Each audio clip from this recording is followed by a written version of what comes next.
nuestra vida, hermanos. Agradezco a Dios por esta oportunidad que nos da de estar reunidos en su nombre. Les invito así en sus lugares, puestos en sus pies como están, a orar agradeciendo a Dios por esta oportunidad que nos da de estar aquí este 15 de septiembre. Oramos. Padre bendito, gracias damos, Señor, en estos momentos por la bendición tan hermosa que da como su pueblo, Señor, de estar reunidos en este mediodía. Y porque no solamente nos trae a nosotros, Señor, sino también algunas visitas que hoy están en esta ciudad y nos acompañan, Señor, para glorificar su nombre. Y pedimos, Padre, que por medio de su palabra usted hable a nuestras vidas de una manera muy especial, como cada ocasión, Señor, que abrimos su palabra, usted tiene algo para compartir con nosotros. Pedimos que de esta manera, Señor, usted lo haga en cada uno de los que aquí estamos, pues hemos venido, Señor, con el deseo de escucharle a usted hablando a nuestras vidas. Padre, muy en particular, también queremos pedir, Señor, que si hay algún hermano que aún viene en camino, usted le traiga, que pueda aprender también de su palabra lo que usted tiene preparado para nosotros. Y como cada ocasión que me permite compartir en algún lado, yo le pido, Señor, que sean gratos los dichos de mi boca y la meditación de mi corazón delante de usted, y que ésta sirva para edificar a su pueblo aquí presente. En Cristo Jesús. Amén. ¿Pueden tomar sus lugares, hermanos? Voy a invitarles a mantener por ahí la palabra de nuestro Dios abierta en el capítulo 3 del libro de Tito. Y quisiera por ahí compartir con ustedes versos del 1 al 8. Hoy me pareció prudente en algún sentido hablar un poco acerca de la cuestión de autoridad, ya que estamos a un 15 de septiembre y estamos de alguna forma dentro de un rato más como mexicanos o buenos mexicanos. Dios nos permite nacer en esta patria y estaremos festejando el grito de independencia que fue ya hace 200 años atrás, una celebración solamente de algo que ha sucedido. No sé cómo estemos el día de hoy, pero la mayoría de los creyentes creo que el problema mayor para nuestras vidas es sujetarnos a una autoridad. Ahorita estaré hablando acerca de ello a lo largo de la prédica, pero esto creo que es una realidad. Ahora quiero decirte que la autoridad, cualquiera que ésta sea, debemos entender fue establecida y puesta por Dios. Y esta tiene un propósito, el propósito es dar orden donde quiera que se encuentre. Cuando hablamos de la autoridad, vuelvo a decir, es establecida por Dios. Voy a utilizar algunos pasajes aledaños a este de Tito capítulo 3, versos del 1 al 8. Si leyéramos por cuestión de tiempo, no lo voy a hacer porque si no abarco más del tiempo que tengo dispuesto para la prédica, pero si alguno de ustedes quisiera saber algo más acerca de ello, puede ir al capítulo número 13 del libro de Romanos y nos dice que toda la autoridad o toda autoridad ha sido puesta por Dios y establecida por Él, y tiene un propósito. El propósito de la autoridad que Dios pone tiene el sentido directo de causar un orden donde ésta haya sido puesta. Y déjame te digo algo, todo y cualquier área de nuestra vida y en cualquier área de la sociedad existen autoridades puestas por Dios. Cuando hablamos acerca de la autoridad, lo primero que a mí viene a mi cabeza es la persona de Dios como la autoridad principal para todos y cada uno de nosotros, para este mundo en sí en particular. La autoridad es Dios, pero no solamente Dios es una autoridad para todos nosotros, sino también Dios ha establecido en este mundo autoridades que tú y yo deberíamos de respetar, porque Dios las ha puesto para provocar un orden donde sea que éstas se den. ¿Recuerdas la primera institución que Dios crea según la Escritura? La familia. Y en la familia, capítulo 3 de Génesis, Dios pone un orden dentro de ella. No sé si recuerdas esto, pero le dice a la mujer, tú querrás controlar a tu marido, ese va a ser tu deseo, pero debes de sujetarte a él. Es decir, Dios te ha puesto una autoridad en casa, y la autoridad en la casa en algún sentido es la cabeza del hogar. ¿A quién Dios puso como cabeza del hogar? Al hombre. Quien no vive bajo esta autoridad, tristemente tendrá problemas en su familia, repercutidos a todas las áreas dentro de ella. No es algo que yo diga, es algo que la Escritura nos habla acerca de ello. Dios puso una autoridad, y la autoridad no quiere decir que sea más, solamente es cuestión de orden. Tristemente, hermanos, en México vivimos patas arriba mucho nuestra sociedad por esta cuestión, porque creo que tristemente en la mayoría de los hogares mexicanos hay matriarcados y no patriarcados. Ya dijo el anuncio aquel de la televisión hace tiempo, esta es otra historia, ¿no? ya la estaré tomando en alguna prédica porque creo que el hombre no ha asumido su papel y está batallando dentro de ello, dentro de la familia, permitiendo que alguien más asuma una responsabilidad que Dios le ha dado a él. Cuando hablamos de la sociedad, hermanos, Dios también ha establecido autoridades dentro de ella. Y una autoridad que Dios puso en algún sentido es el gobierno. ¿Recuerdas que en el Antiguo Testamento Dios instituye reyes y esos reyes tenían que ver para el control, para darle orden en algún sentido a la sociedad cualquiera que está fuera? Hoy en día es lo mismo, Dios instituye, a lo mejor no me gustan los gobernantes que tengo, pero la Escritura me dice que esos que están ahí es porque Dios ha permitido que lleguen a ese lugar. Me gusten o no me gusten, yo tendría que estar sujeto a ellos por cuestión de que Dios me pide y me exige que yo esté viviendo bajo una autoridad en mi vida. Y puedo hablar de otras cuestiones más, pero quiero seguir adelante con el tema que hoy estaremos tocando, que es viviendo bajo autoridad. En todas las esferas hay, hermanos, una autoridad que Dios siempre ha establecido y así lo ha manejado desde el Antiguo Testamento hasta el Nuevo Testamento y la sociedad en la que hoy nos rige, que ya no estamos en un tiempo bíblico, sino fuera de este tiempo. Dios ha puesto de igual manera también autoridades para que tú y yo podamos someternos a estas. Vuelvo a decir, nos gusten o no nos gusten. Dios da instrucciones, hermanos, para todo. Y en este pasaje de Tito capítulo 3, Dios va a tocar una esfera que es importante y a lo mejor muchos no lo consideramos de esta forma. Muchos hablamos acerca de la autoridad de Dios, la autoridad que Dios ha puesto en la iglesia, etcétera, etcétera. Pero olvidamos, una parte esencial dentro de la Escritura, que es nuestro testimonio ante la sociedad en la cual vivimos. No podemos estar ausentes de ese testimonio porque es algo que Dios demanda para nuestras vidas, en lo cual tú y yo tendríamos que estar viviendo momento tras momento en nuestras vidas a cada instante. Cuando hablamos, hermanos, acerca de esta parte, el capítulo 3 de Tito, como lo leíamos ahorita, Dios da algunas instrucciones a Tito para que él hable a la iglesia y la iglesia se sujete a algunas cuestiones que posiblemente la iglesia está batallando en esos momentos. Quiero decirte que hay dos iglesias pastoreadas por dos jóvenes más o menos en el mismo tiempo bíblico. Una de ellas la iglesia de Éfeso, pastoreada por Timoteo, y la otra de ellas la iglesia precisamente donde estamos hablando ahorita, que es aquella que está bajo el liderazgo de Tito, la iglesia de la isla de, los cretenses, en pocas palabras. Cuando hablamos acerca de ellos, hermanos, posiblemente había dos tipos de problemas. Aquellos que estaban sometidos ambos bajo el yugo romano, para la iglesia de Éfeso no era problema someterse a la autoridad, de tal forma que la indicación de Dios a través de Pablo es orar por las autoridades para que éstas puedan hacer una buena labor en su función que desarrollan.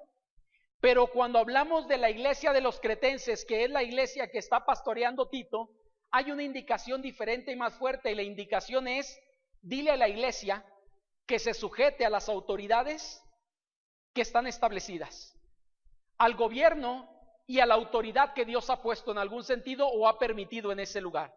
De esto es lo que estaré hablando a lo largo de la prédica. Dios da esas instrucciones, hermanos, y te voy a invitar, sin más preámbulo, a ir al pasaje y que podamos ver cómo los creyentes, o por qué el creyente es necesario, por qué como creyentes es necesario vivir bajo una autoridad. Hay tres cosas que quiero tocar en esta mediodía, y la primera de ellas aparece en el verso número 1. Me voy a permitir leerlo, hermanos. Tito, capítulo número 3, versículo número 1. Y dice por ahí la escritura de la siguiente manera. Te voy a invitar a seguirme por ahí con tu Biblia. Dice en el verso número 1 del capítulo 3: recuérdales que se sujeten a los gobernantes y autoridades, que obedezcan, que estén dispuestos a toda buena obra. Ahora esta parte, hermanos, no sé quién traiga una versión diferente a Reina Valera. Reina Valera es la que la mayoría manejamos.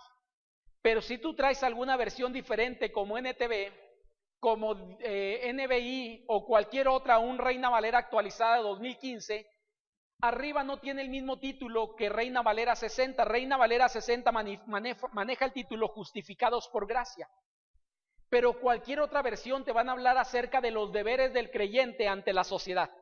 No sé quién trae una versión diferente. Alguien, levánteme la mano quien traiga. ¿Cuál traes, Ari? ¿Y qué dice arriba el título? El puro título nada más.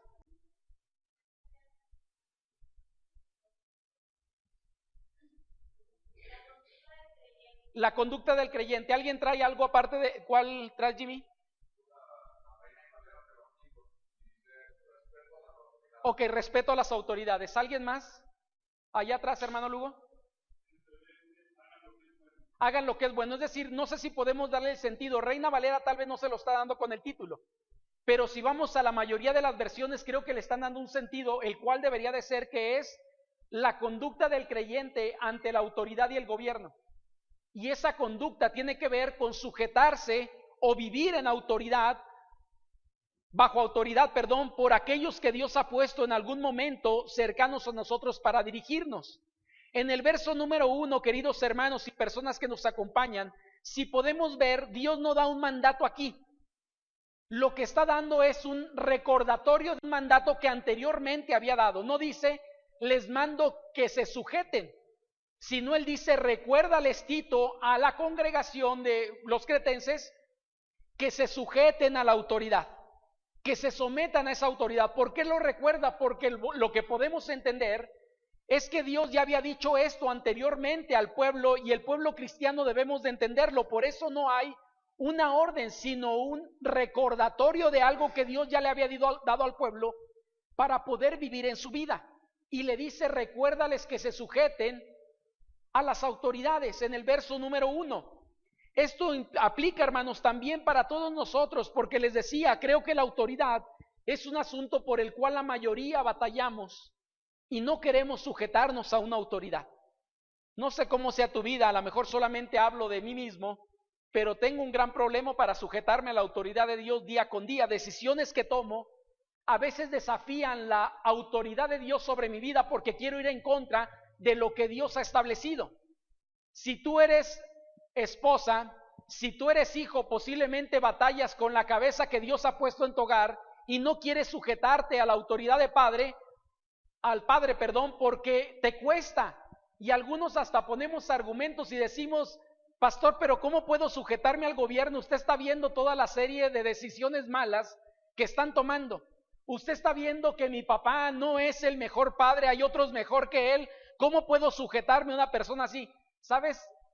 Cuando hay una orden no es para discutirse, no es para negociar con ella, solamente es para obedecerla. Cuando Dios establece un mandato, yo no puedo negociar con ese mandato conforme mi perspectiva, conforme mi lógica. Si Dios me ha dado un mandato, lo único que yo tengo que hacer es sujetarme al mandato que Dios ha establecido para mi vida. Este mandato, hermanos, no solamente aplica para gobierno, creo que el mandato es bastante amplio, porque este pasaje está ligado a Romanos 13 y a la misma vez es un pasaje ligado a Timoteo capítulo 2, que nos habla acerca de orad por todos aquellos que están en un puesto de eminencia. ¿Quiénes son estos? No solamente alguien que está en gobierno, sino alguien que tiene una posición de autoridad dada por Dios y que Dios le ha establecido para estar en ese lugar, llevando un orden donde Dios le ha puesto. Y el pasaje, me parece, aquí tiene que ver también con lo mismo, porque si puedes notar, hay varias traducciones que hacen una diferencia. Si puedes notar, aquí en el verso 1 aparece gobernantes y ¿qué? Autoridades. Y alguien llega a suponer que cuando dice gobernantes tiene que ver con el país o el gobierno que estaba, y en aquel momento, hermano, no era el mejor gobierno. ¿Recuerdas quién controlaba en ese momento? El gobierno romano. Y no era el mejor gobierno que podía existir. Habían pasado algunos más tiranos, pero estos hombres eran igual de tiranos o un poquito menos que otros más. Pero no era el mejor gobierno. Pero no solamente dice a nuestros gobernantes, sino también ¿qué? Autoridades. Y esto me parece que expande el ámbito de aplicación. Todo mundo tenemos una autoridad. Nadie, hermanos, podría vivir sin autoridad. Dime dónde trabajas si tienes un jefe inmediato y ese jefe inmediato que tú tienes tiene alguien a quien rendir cuentas. Lo mismo sucede aún en la propia iglesia. Un servidor no me dirijo por como quiero, sino rindo cuentas a la propia iglesia de lo que hago o dejo de hacer en algún momento. Y yo digo, no solamente a la iglesia, cada creyente creo que tenemos que rendir cuentas a alguien que está por encima de nosotros. No solamente jefes, no solamente gobernantes, no solamente pastor en algún momento, sino al principal sería a Dios. Y esa es la autoridad máxima, hermanos, para cualquiera de nosotros. ¿Cuándo no sujetarme a la autoridad? No cuando sea una mala autoridad, no cuando no tengo un testimonio correcto. Cuando no debería sujetarme a la autoridad es cuando la autoridad va contra lo que Dios dice. Porque encuentro dos polos: o hago lo que la autoridad quiere o hago lo que Dios quiere. Y la Escritura nos dice en Hechos que es necesario obedecer a Dios antes que a los hombres. Cuando hablamos acerca de esto, hermanos, quien vive bajo autoridad tiene una vida agradable delante de Dios, porque Dios ha mandado que nos sujetemos a la autoridad. No es algo que yo hago por agradar a la gente, ni a mi jefe inmediato, ni a mi esposo, a mi esposa, que ellos, quien sea. No importa, no lo hago por agradar a la persona. Lo hago porque Dios me lo ha pedido. Y yo he entendido algo y lo he dicho a quien he estado en consejería en algún momento: el vivir bajo autoridad es un asunto principalmente espiritual. Quien vivimos bajo una autoridad es porque nos estamos sujetando a lo que Dios ha establecido. ¿Cómo se llama eso? Lo espiritual. Y es una invitación, queridos hermanos, que hago a todos ustedes y me hago a mí mismo. No soy parte de la 4T o la cuarta transformación, es decir, del gobierno que hoy tenemos, pero lo que Dios sí me manda es sujetarme a la autoridad que Dios ha permitido que esté en nuestro país. Tal vez no es la mejor, tal vez podría haber otra mejor que esa, pero no importa quién sea. Anteriormente estuvo un presidente llamado Peña Nieto y cometió muchos errores, posiblemente, como el presidente de hoy puede también cometerlos. El asunto no es si lo comete o no lo comete. Dios me pide sujetarme a la autoridad que Él ha puesto, y no solamente a gobierno, sino a las autoridades que ha puesto cercanas a mí. Y todos tenemos, hermanos, autoridades. Voy a la segunda cosa que encuentro en el pasaje. No solamente, como decíamos ahorita, perdón, y lo abrí, hermanos, ahí está por ahí el punto. Número 1, como decía, viviendo bajo autoridad, Dios nos manda que vivamos así. Y vuelvo a decir, aunque no aparece un mandato, lo que sí aparece es recordatorio del mandato que Dios había establecido. Hay una segunda cosa, hermanos, que me gustaría compartir con ustedes, y esa cuestión aparece por ahí en el siguiente versículo, versículos 2 y 3, dice, de Tito, capítulo número 3, parte del 1 dice: que obedezcan, que estén dispuestos a toda buena obra, que a nadie difamen, que no sean pendencieros, sino amables, mostrando toda mansedumbre para con todos los hombres. Porque nosotros también éramos en otro tiempo insensatos, rebeldes, extraviados, esclavos de concupiscencia y deleites diversos, viviendo en malicia y envidia, aborrecibles y aborreciéndonos unos a otros. Hasta ahí solamente. La segunda cosa que quiero compartir contigo: ¿por qué debemos vivir bajo autoridad o viviendo bajo autoridad? No solamente porque Dios nos manda que vivamos así, sino porque Dios nos muestra, hermanos, ¿qué? ¿Cómo vivir así? Esa parte es importante. Según lo que yo entiendo, en el verso número 2 y 3, va a haber una disyuntiva entre lo que es un hijo de Dios y lo que hacíamos antes que no éramos hijos de Dios. Es decir, la diferencia entre ambas personas. Y lo que nos dice en pocas palabras: si ahora te consideras hijo mío, deberías de vivir bajo estas condiciones para agradarme en mi vida, dice el Señor. En este versículo 2 y 3, hermanos, aquí Dios por medio de Pablo nos da una lista para que quede mucho más claro aquellas cuestiones que es lo que yo debería de hacer como hijo de Dios ante la autoridad que Dios ha puesto. Y en el verso 1 quisiera tocar la última parte solamente, que no la toqué en el primer punto, pero en el verso número 1 al final nos dice que obedezcan y que estén dispuestos, ¿qué, hermanos? A toda buena obra. Algo que puedo entender en base a otros pasajes más, como decía ahorita, Timoteo, Romanos y otros pasajes más que están por ahí.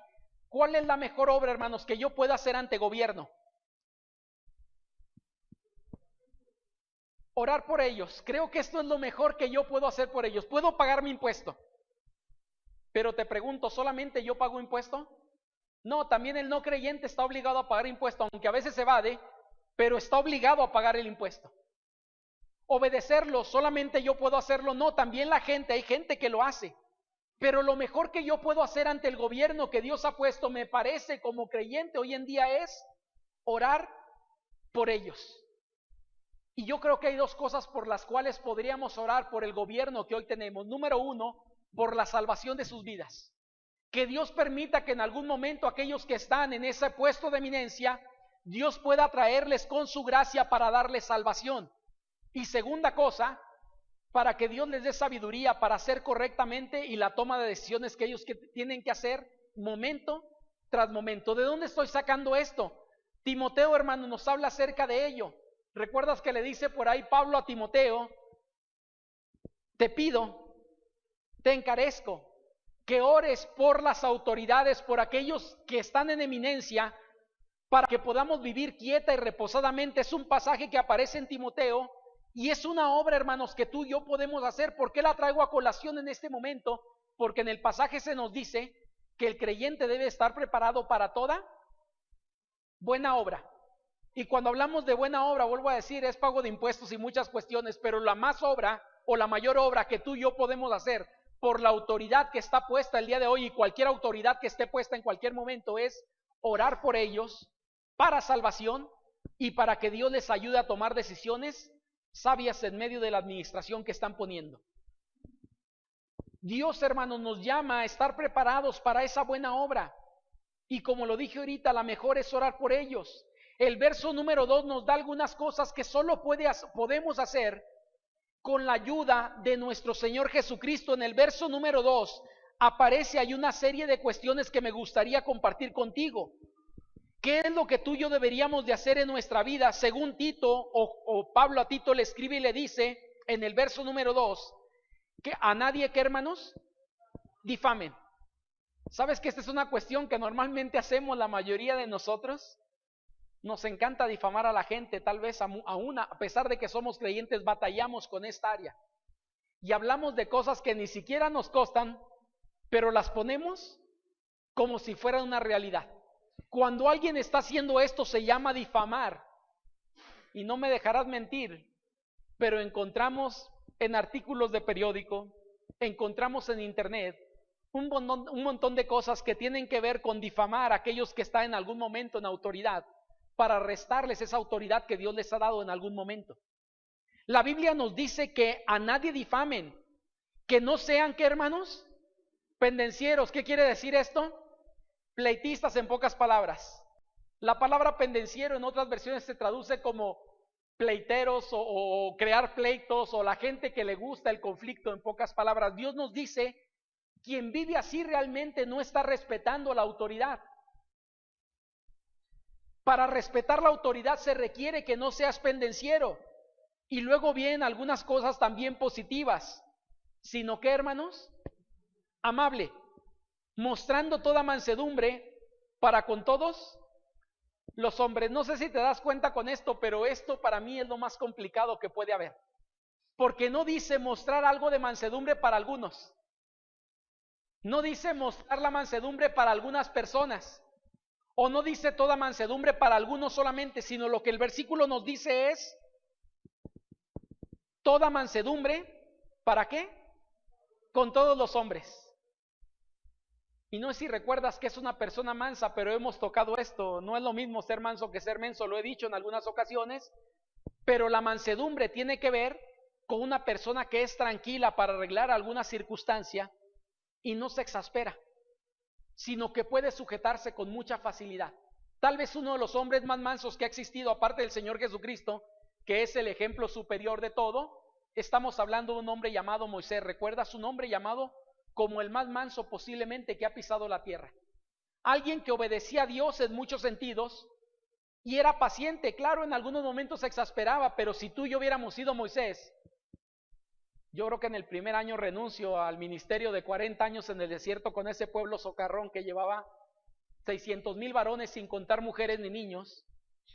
Y yo digo, hubiera explotado al primer año con lo que a Moisés le hacen.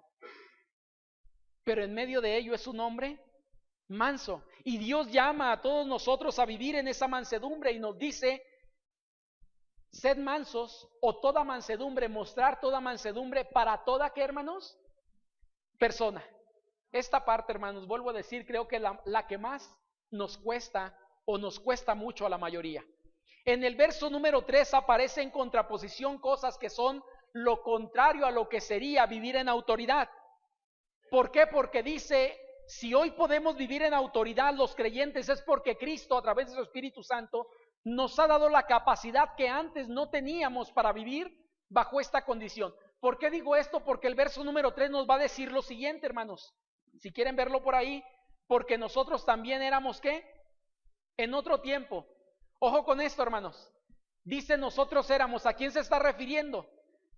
A Pablo, a Tito, y aquí entramos todo cristiano. Antes de conocer a Cristo éramos bajo estas condiciones. ¿Cómo éramos? La Biblia nos da una descripción de ello. Si alguien quiere una descripción más amplia de ello, puede ir a Corintios, Primera de Corintios, capítulo 1, capítulo 2, nos va a hablar acerca de una lista de un montón de cuestiones que el creyente era antes de conocer a Cristo. Aquí nos da algunas de ellas y nos dice, éramos en otro tiempo rebeldes, extraviados, esclavos de concupiscencia, de deleites diversos, viviendo en malicia y envidia, aborrecibles y aborreciéndonos unos a otros. Ahora, aquí la parte importante sería, ¿cómo es que vivimos entonces nosotros, hermanos? ¿Realmente como Dios ha establecido? ¿O lo contrario a lo que Dios quiere que como creyente yo sea? Lo que tú y yo podemos entender es que Dios aquí está mostrando la forma de mostrar esa mansedumbre, vivir bajo autoridad en nuestras vidas. Y Él dice, vive entonces de esta forma. No hago la prueba, pero me gustaría que palomeáramos cada una de ellas, ¿no? Yo espero que nadie palomee las malas, sino palomee las buenas y diga, esto es lo que soy ahora en Cristo. Voy a la tercera y última cuestión que quiero tocar con ustedes, hermanos, y aparece del verso número 4 hasta el verso número 8. En esta última parte que quiero compartir contigo, el pasaje nos muestra algunas cuestiones, no lo voy a leer por cuestión de tiempo, pero comienza diciendo, pero cuando se manifestó la bondad de Dios, nuestro Salvador, y su amor para con los hombres, nos salvó, etcétera, etcétera, y el verso número 8 me parece excelente cómo está terminando. Palabra fiel es esta, y en estas cosas quiero que insistáis con firmeza, para que los que creen en Dios procuren ocuparse en buenas obras. Estas cosas son buenas y útiles a los hombres. Voy con la tercera y última cuestión. Viviendo bajo autoridad. Dios nos manda que vivamos así. Dios nos muestra cómo vivir así. La tercera cosa es, Dios nos marca por qué vivir así. Esta parte me parece interesante porque la Escritura nos va a hablar, si hoy podemos vivir de esta forma, ¿cuál es la razón, hermanos? No es porque seamos buenos. No es porque hoy hayamos aprendido. ¿Qué dice la Escritura? Por la obra que Cristo ha provocado en nuestras vidas. Lo que aquí marca del versículo 4 al versículo 7 es la diferencia entre el Hijo de Dios con el que no es el Hijo de Dios. El Hijo de Dios practica lo que aparece en el verso 2, y el hijo del diablo, o que no es de Dios, que es lo mismo, hijo del diablo, practica lo que aparece en el versículo número 3, lo que mencionaba ahorita. ¿Quién nos permite vivir bajo esa condición? No es mi capacidad, y debo de entender esto. Si hoy puedo vivir bajo la autoridad de alguien, o bajo autoridad de alguien, no es porque yo sea muy bueno, sino porque el Espíritu Santo ha hecho una obra en mí, que lo que antes no podía hacer, ahora puedo vivirlo. Sería interesante tal vez no conocer historias de muchos de los creyentes hoy en día, pero algunas de las familias, hermanos, que están hoy con nosotros, llegaron a Cristo deshaciéndose por los problemas que había internamente en ellas, especialmente con el esposo y la esposa. Cuando la esposa aprendió cuál era su labor, su función y su rol dentro del papel que Dios le ha dado, las familias hoy en día pueden vivir bajo un marco de paz porque han hecho lo que Dios ha establecido. Porque son buenas personas, no, porque Cristo ha hecho la obra salvífica en ellos. Y quiero decirte algo, cuando Dios obra en salvación en alguien, no solamente obra espiritualmente, sino eso espiritual se refleja en la práctica diaria de cada creyente. el que era el peor peleonero, hermanos, de todos, si Cristo ha tocado su vida, cambia su forma de pelear por ahora una forma de paz. ¿Recuerda lo que provoca el Espíritu Santo? Mas el fruto del Espíritu Santo es amor. El que odiaba ahora, ama. Es paz. El que quería vivir en guerra y tenía conflictos con todo mundo, ahora ha venido a vivir una vida de paz y tranquilidad. Y podemos hablar de ese fruto en varios sentidos. El amargado Dios lo ha hecho gozoso. Y puedo decir otras cuestiones más ahí. Pero aquel que le faltaba dominio propio, ahora en Cristo tiene ese dominio propio para poder controlar su vida y hacer lo que es correcto delante de Dios. Por eso digo esto. Dios nos marca por qué vivir así, porque ahora estamos en Cristo y es la forma como un cristiano debería de vivir ahora en Cristo, con un testimonio bueno ante su sociedad, porque Dios nos ha llamado a esto, no solamente a ti, a mí y a cualquier que decimos ser creyente, nos ha llamado a lo mismo. En el verso número 8 nos habla acerca de esto, hermanos. El creyente debería marcar la diferencia en este mundo rebelde y desobediente, si a dos características son parte de este mundo, es rebeldía y desobediencia. ¿Por qué fue la falla de Adán, hermanos, ante Dios? Desobediencia. ¿Por qué fallamos tú y yo delante de Dios? Desobediencia. Queremos hacer nuestra voluntad y no la voluntad de Dios.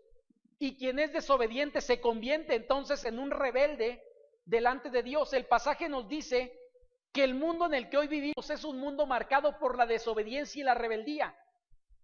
Pero el creyente, hermanos, ya no vivimos en esa condición. El creyente debería de ser el ejemplo perfecto ante este mundo en el que vive de lo que debería ser lo correcto siempre delante de Dios y de la gente que le rodea. Es decir, si a lo mejor antes tenía un diablito para que me cobrara menos luz cuando me hice creyente, quito el diablo, literalmente, o en los dos sentidos, como ustedes quieran llamarle.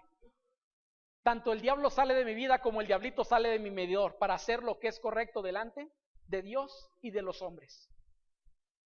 Si a lo mejor antes yo evadía impuestos porque no me gustaba pagar, porque se me hacían muchos, ahora entiendo que si es algo que el gobierno pone, yo tengo que hacer lo correcto por el testimonio ante la sociedad y ante la gente que me conoce. Yo no puedo ir con el contador y decirme, échale cuentas muchas ahí y haz que pague menos de lo que debe de ser, porque el contador dirá, pues no que eres cristiano. Ya no puedo vivir bajo esa condición. Por eso digo esta parte. Dios nos marca que hoy podemos vivir así no porque seamos muy buenos, sino por la obra de Cristo hecha en nuestras vidas. En el verso número 4 nos dice que Él se ha manifestado en su bondad para nosotros, y el verso 5 nos dice nos salvó. Y ojo con esto, hermanos, dice no por las obras de justicia que nosotros hayamos hecho. En pocas palabras, nadie es tan bueno para merecer la salvación, ni nunca podríamos alcanzarla. Si somos salvos el día de hoy es por pura gracia y misericordia de Dios, porque no fuimos salvos por lo bueno que fuéramos. Es un concepto que a veces muchos tenemos, ¿no? Es decir, hay otros que no merecen la salvación, pero yo sí la merezco porque no soy tan malo como aquel. Quiero decirte que delante de Dios todos somos lo mismo. Y si Él nos salvó no es por algo que yo mereciera. Esto también es bueno, hermanos, y dice la Escritura en el verso 8, nos dice así: para que los que creen en Dios procuren ocuparse en buenas obras. Estas cosas son buenas y útiles a los hombres. ¿Qué quiere decir esto? Esto también es bueno y traerá una vida de paz. Aquel que hace caso a Dios y se somete a lo que Dios ha establecido. ¿Por qué digo esto? Otros pasajes aledaños, como lo dije, Romanos 13 nos dice que aquel que cumple y se somete a la autoridad gozará de una buena vida. ¿En qué sentido? Que no tendrá problemas. Él dice que la autoridad está para impartir justicia. Pero si alguien vive de forma agradable ante Dios y ante la sociedad, no tiene entonces por qué tener problemas ante gobierno. Los problemas ante gobierno nos los vamos a ocasionar cuando no vivamos adecuados a las normas que Dios ha establecido. Y eso creará entonces problemas a mi vida. Y si en algún momento tengo problemas con gobierno por ir en contra de lo que el gobierno ha establecido y ir a favor de lo que Dios ha dicho, Gloria a Dios, porque la Escritura nos dice: bienaventurado aquel que por mi causa es perseguido. ¿Recuerdas esto en las bienaventuranzas? Y yo lo he dicho esto, ¿no? Hasta ahorita, gracias a Dios, el gobierno no se ha metido mucho con nosotros, como evangélicos. Pero hay otros países donde el gobierno sí se ha metido y les quieren obligar a casar a 2 personas del mismo sexo y algunas cuestiones más. Y yo digo ahí siempre, la iglesia evangélica y la iglesia cristiana bautista diríamos: no, si esto nos mete en conflicto, no importa, prefiero estar bien ante Dios que ante el gobierno, porque aquí entramos en el parámetro que decía en Hechos. Tengo 2 opciones: agradar a Dios o agradar a la gente. Prefiero agradar a Dios antes que a los hombres. Esta, hermanos, es una forma excelente de testificar de nuestro Señor Jesucristo y la obra salvífica hecha en mi vida. Cuando un creyente se comporta como debe de ser y actúa conforme a los parámetros que Dios ha establecido, es una de las mejores formas de testimonio ante la sociedad y la gente con la que convivimos día tras día. Porque no es algo que encontramos en nuestra sociedad, pero sí es algo que tú y yo podemos vivir y hacer para agradar a Dios y mostrar la obra que Él ha hecho en nosotros. Lo dije ahorita y lo repito: cuando Cristo viene a la vida de una persona, no solamente cambia el interior de su ser, no solamente obra espiritualmente en él, sino esto trae consecuencias en nuestras prácticas diarias. El que hurtaba, no hurte más, sino que trabaje y coma con lo que gana con sus manos. El que mentía, ya no puede seguir mintiendo, ahora tiene que hablar verdad. ¿Sabes que ante estas cuestiones que Dios pone, mucha gente dice: prefiero no ser creyente porque no quiero vivir bajo esas condiciones? Pero si a ti y a mí Jesucristo nos ha llamado a salvación y somos sus hijos, no tenemos opción, hermanos. Tendríamos que vivir bajo estas condiciones, te guste o no te guste, estemos dispuestos o no estemos dispuestos. Son los parámetros que Dios ha establecido para nuestras vidas y para vivir agradándole siempre a Él. Quisiera terminar, hermanos, diciendo lo siguiente: todo creyente, como dije ahorita, vivimos bajo autoridad. Tenemos una autoridad en nuestra vida.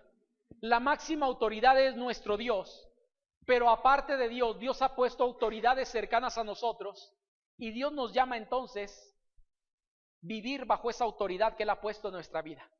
Dimos por lo menos 3 razones por qué hacerlo, ¿no? Dijimos: porque Dios nos manda que vivamos así. Número 2, porque Dios nos muestra cómo vivir así. Si tú dices: no sé cómo hacerlo, la Biblia te va a decir cómo hacerlo, no te preocupes. Y tercer cosa, porque Dios nos marca por qué vivir así, porque ahora somos creyentes, Cristo ha hecho la obra en nosotros y Él nos ha dado la capacidad de hacer lo que antes no podíamos hacer. Es por eso, hermanos, que el creyente puede vivir hoy de forma diferente. No porque sea muy bueno, no porque haya aprendido, sino porque Dios ahora le da la capacidad para poder hacerlo cuando antes nunca pudo hacerlo por su propia cuenta. Me gustaría orar y recordemos hoy, aparte de ser cristianos, decíamos la semana pasada, nuestro destino, ¿dónde está, hermanos? En el cielo, ese es nuestro destino. Pero Dios nos ha permitido vivir bajo una nación y bajo esa nación hay un gobierno que Dios ha dado. Y yo agradezco a Dios no solamente por ser creyente, que eso es lo más grande que puedo agradecer a Dios, porque me ha salvado, me ha dado de su gracia salvífica para hacerme salvo. Pero también agradezco a Dios porque me permite ser mexicano.